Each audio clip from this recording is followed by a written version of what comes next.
আমি আছি একটা ঝামেলার মধ্যে। কি ঝামেলা? কালকে তোর ভাবির জন্মদিন। আচ্ছা ভাই, আপনার সারপ্রাইজের বাজেট কত? এই ধর 5-10-এর মধ্যে।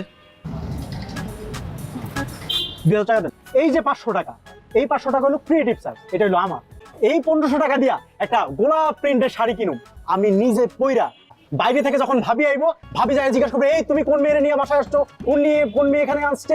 আমি কিন্তু ভাই একদম দরজা খুলুম না, শ্বশুর চৌধুরী সাহেবকে ফোন দিব। চৌধুরী সাহেব 2 নলা বন্দুক লয়া আপনার সামনে এসে যখনই আপনার মাথার মধ্যে বন্দুকটা তাক করবো, সারপ্রাইজ, আমি মেয়ে না আমি ছেলে। তুই একটা বিপদে ফেলার বুদ্ধি করছিস, টাকা ফেরত দে। ভাই আপনি না মানে ভিডিও কিচ্ছু দেখেন না, এখনকার যুগে সারপ্রাইজ গুলো কিন্তু এমনি হয়। পারভেজ, তুমি বাসায় মেয়ে নিয়ে আসছো? তোমার কত বড় স্পর্ধা! কোথায় মেয়ে? আমি নিজের চোখে দেখছি একটা মেয়ে এখান থেকে দৌড়ে আমাদের বেডরুমে ঢুকলো। তুমি যে এই ধরনের একটা কাজ করবে আমি স্বপ্নেও ভাবতে পারি না। হ্যালো, হ্যালো বাবা। আপনি যেটা শুনছেন সেটা ঠিক না।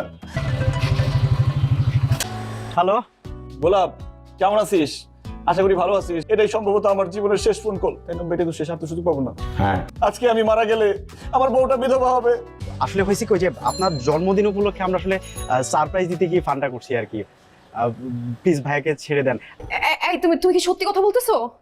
হ্যাঁ ভাবি, আমি এসে আপনাকে বলতেছি কি ঘটনাটা করছে। প্লিজ ভাইয়াকে কিছু বলবেন না।